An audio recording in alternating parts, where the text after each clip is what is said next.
Well, we're keeping our fingers crossed across the east of England, weather-wise, because it looks set fair for the weekend. Fairly warm and sunny today again, and temperatures up to about 24 to 26 degrees Fahrenheit. Have a very good day and an enjoyable weekend. Bye now.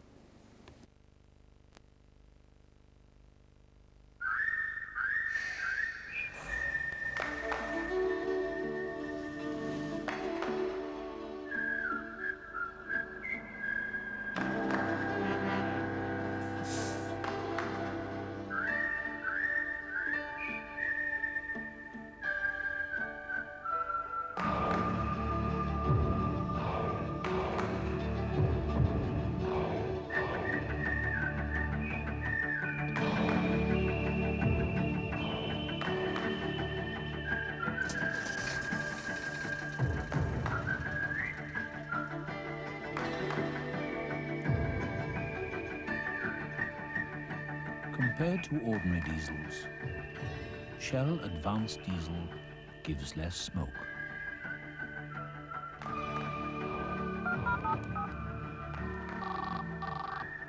You can tell when it's Shell. Love letters straight from your heart. Morning, Sam. Morning, Keep us so near while apart. Morning, Fred. Oh, Sally. Memorize every Morning, Mr. Thompson. Hi, Mrs. Wilson. And I kiss the name that We know all our customers by name. Can I help you, sir? The balance on my Instant Extra account, please. I'll just tap in your details. We're in the money. We're in the money. We've got a lot of what it takes to get along. We're in the money. Come on, money. Let's spend it, lend it, send it, going along. With an Instant Extra account, you'll enjoy high interest and instant access. And we won't make a song and dance about it. I like nice things, don't ever give me trash, dear. Give me a soap that won't go in a flash, dear. This one I hope lasts longer than your cash, dear. Things have never been worse. Inside you'll miss this lather, but don't mope, dear. Somehow I know the kids and I will cope, dear. We'll hide a file inside this cake of soap, dear. Things have never been worse. At least there's one thing that I'm sure of, a luxury in our strife, imperial leather. Her only comfort in life.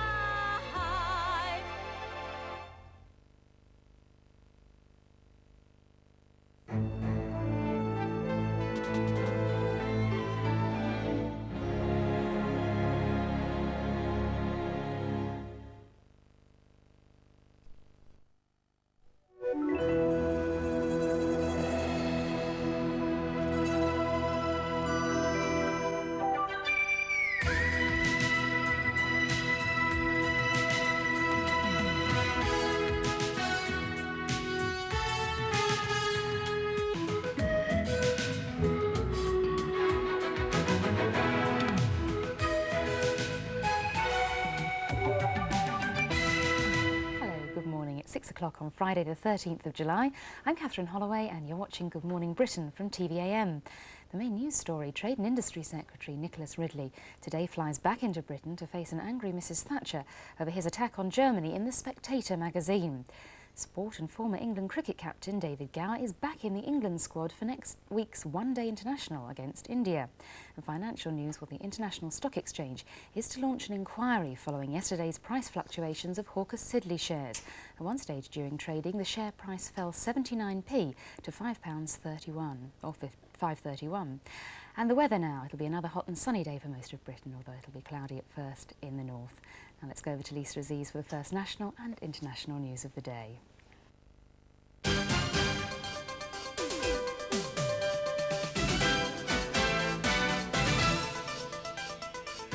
Ridley's future in balance after anti-German attack. Rising inflation set for double figures. Yeltsin quits, leaving Soviet Communist Party split. And a slicker way to combat oil spills. Good morning, the news from TVAM on Friday the 13th of July. The Trade and Industry Secretary Nicholas Ridley returns to Britain today with his political future in the balance. He's facing calls for his resignation and criticism from all sides for the comments he made about Germany dominating Europe. His Conservative colleagues are demanding a personal explanation. We have two reports, the first from Sean Holden of our political staff. Nicholas Ridley will be called to account by his party and his Prime Minister today. Mrs Thatcher was forced in the Commons to admit her Trade Secretary's views were a contradiction of government policy. The influential Tory backbench 1922 committee wants to hear his explanation. You want to be very outspoken, well, you tend not to be in the Cabinet. And this is a question which I think, again, has to be answered. We want to hear from his own lips precisely how he views that particular position, his position in the Cabinet. But some Tories have already decided Mr Ridley must go. The reality remains that his position really is fundamentally untenable, and therefore the future is not good in terms of him carrying on as a Cabinet Minister. And that is the overwhelming feeling of members of the party. It's the tone of the Spectator interview as much as the substance which has caused offence. For instance, on handing over British sovereignty to Europe, Mr Ridley said it might as well be given to Adolf Hitler. Mr Ridley's always been close to the Prime Minister, but such a basic public difference on policy may prove impossible to reconcile. Mrs Thatcher appears to be standing by Mr Ridley so far, but with the strong reservations of many Tory backbenchers and with a cabinet reshuffle due by the end of this month, he returns to Britain later today to a very uncertain political future. Sean Holden, TVAM News, Westminster. Cirencester in Tewkesbury, set in the Gloucestershire countryside, is a Conservative stronghold. Mr Ridley has been its MP since 1959. As the row over his views on Germany continues, his constituency party say they'll stand by him. Nicholas Ridley is not the sort of chap who's frightfully good at kissing babies in supermarkets. It's not his style. But he does tell it how it is.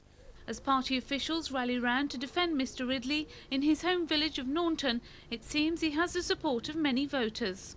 I think it's a pity that he's retracted it, that's the only thing. Having said it, he should have just left it as it was.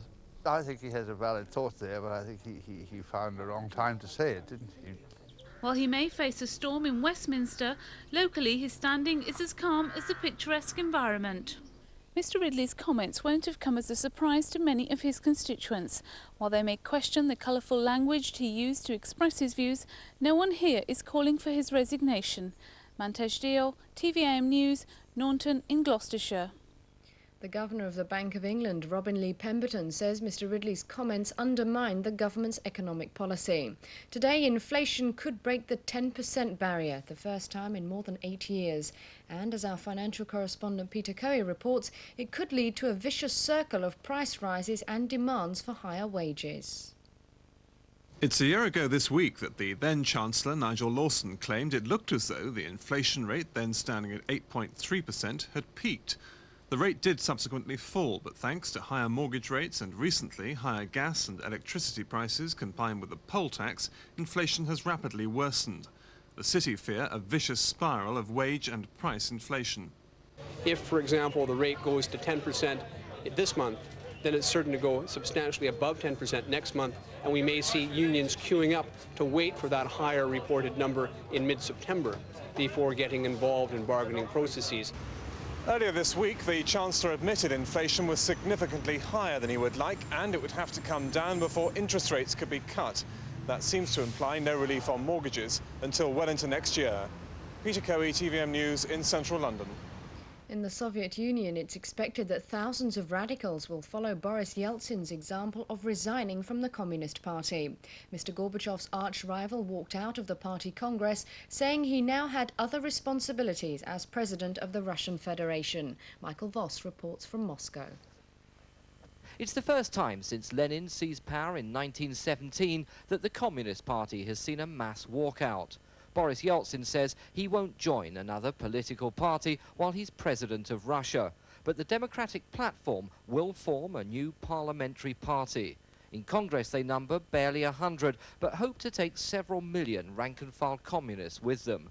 Well, it's very well done. I think it is good. Why? Because it will be something new in our political movement. Though others, like this woman, were less impressed. They should have stayed, she said, and fought within the ranks of the party. President Gorbachev may have pulled most of Congress behind his perestroika reforms, but now with the emergence of a multi-party system, his next major challenge is to try and give the Communist Party voter appeal. Michael Voss, TVAM News, Moscow. British beef has been declared safe to eat by MPs investigating the mad cow scare. But the Agriculture Committee's report on BSE recommends a national registration scheme to stop the disease spreading further. Sally Eden has this report. The report criticises the government for not acting quickly enough when mad cow disease first hit the headlines. Although Agriculture Minister John Gummer tried his best to reassure a worried public, meat sales still slumped as fears grew. Scientist Professor Richard Lacey also comes under fire for what the report calls sensationalising the whole issue. But now the committee are convinced fears over beef are groundless. My whole committee, all the men and one woman, are totally satisfied and had no difficulty in concurring that beef is safe to eat. Among the recommendations are the setting up of a national database to keep tabs on every cow born in the UK. We feel that is necessary if we're going to adequately monitor cattle movements and be able to help eliminate this disease. The government is expected to back the recommendations, including the setting up of a national cattle database, although it's not clear how much money it will put up and how much it will expect the meat industry to find. Sally Eden, TVAM News, Central London. Thousands of political refugees who have fled Albania during the night are due to arrive in Italy within the next hour. A flotilla of 5 ships carrying more than 4,500 refugees from the Albanian capital Tirana is about to arrive in the southern Italian port of Brindisi. The Albanians have been taking refuge in foreign embassies during recent demonstrations against the hardline Stalinist state. In Brindisi, transit camps have been set up for them. Many refugees will be taken to Germany by train. Here, 32 people were injured too seriously when a coach carrying a group of Asian children was involved in a pile-up on the M6 in Staffordshire. 5 children had to be cut free from the wreckage of the coach, which was travelling from Preston to Leicester. It collided with the rear of a French lorry before being struck from behind by a tanker.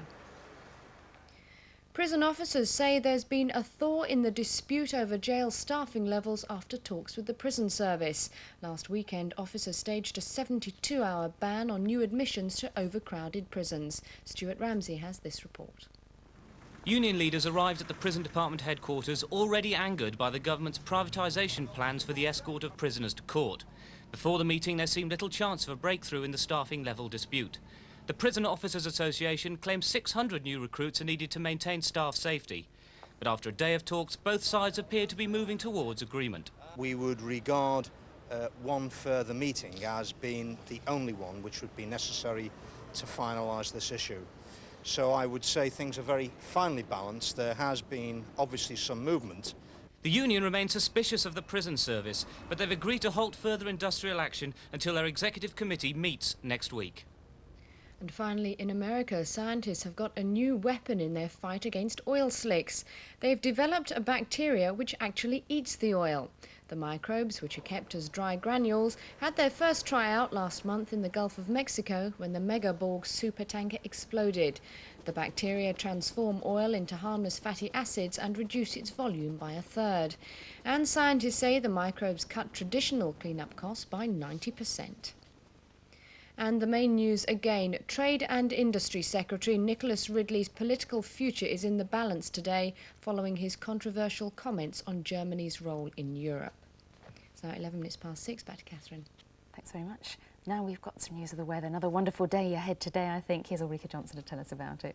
Thanks, Catherine. Yes, another hot day and another hot weekend. Well, I shouldn't say another, we haven't had many, but it will be a very nice, pleasant weekend. This morning, though, Scotland, Northern Ireland and the far north of England will tend to be rather cloudy with a little drizzle on the hills, but it should gradually brighten up during the morning. The rest of England, together with Wales, will see some sunshine after the clearance of any mist or fog patches. Temperatures already reaching around 21 Celsius in the south, that's 70 Fahrenheit, but feeling a little cooler along the coasts. Later this afternoon, there should be some breaks in the cloud for much of Scotland, Northern Ireland and the far north of England, giving way to some sunny periods. Warm with between 17 and 20 Celsius, that's between 63 and 68 Fahrenheit. For much of England and Wales, though, it will be a rather hot and humid afternoon with more sunshine than yesterday.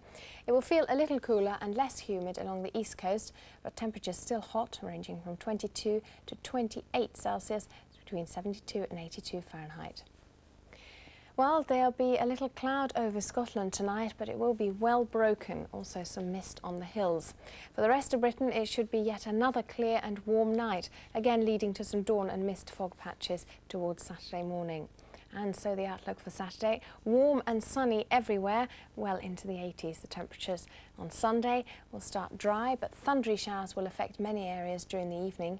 On Monday, it will be cloudy in the east to start with, but then it will be sunny, but feeling a little bit cooler perhaps. When I say cool, well, still very warm, around 23 Celsius. On Tuesday, warm, dry and sunny. And if you fancy a weekend in the Mediterranean, or if you've got friends who are over there, you're not missing anything. Rather predictably warm and sunny, although there will be some thundery showers moving north from Spain to affect us on Sunday night. And the temperatures there around 33 Celsius, that's a maximum over Greece, I think, and the northern parts of Africa, that is around 92 Fahrenheit. Fantastic. Any record temperatures expected at all this weekend? I shouldn't think so. We did very well last year, so we'd have to do very well this year to beat. Still, a lot to look forward to. Ulrika, thanks very much. Hear from you later. As we just heard in the news, Mikhail Gorbachev's arch-rival Boris Yeltsin dramatically resigned from the Communist Party yesterday. Yeltsin's decision was greeted with stunned silence at the 28th Party Congress, quickly followed by cries of shame. With us now to discuss the implications of the latest political upheavals is our Moscow correspondent, Michael Voss. Good morning, Michael. Well, we don't seem to be able to hear him. I'll try him just once more. Hello, can you hear me? Hello, I can hear you now. Right, good morning. Good morning to you. How surprising is it that Boris Yeltsin has made this announcement? Well, it was always on the cards. He's let it be known, especially in the last few weeks, that he didn't think his post as president of Russia was compatible with party posts. And he said he was going to suspend his party membership. Nobody really expected him, though, to stand up yesterday and say, I quit. Certainly during the Congress, the one major speech he gave was totally ignored. And I think he felt he just no longer had a position or a role to play inside the party. Could this be the first nail in the coffin, then, of the Soviet Communist Party, or is that exaggerating its importance? Well, it isn't just Boris Yeltsin who left the party yesterday. You've got this group called Democratic Platform, and they also announced they're walking out. Now, they're going to form a new political party, a new parliamentary party, and it really depends how many people they can rally round, and I think they will get a lot of support. So the test for the Communist Party is going to be 2, 3, 4 years down the road when they start having to fight elections, multi-party elections. And I think the Democratic Platform is going to form the nucleus of the major opposition party, and that's going to be the test. So is this Yeltsin's political revenge on Gorbachev? After all, he was sacked by him from the Politburo 2 years ago.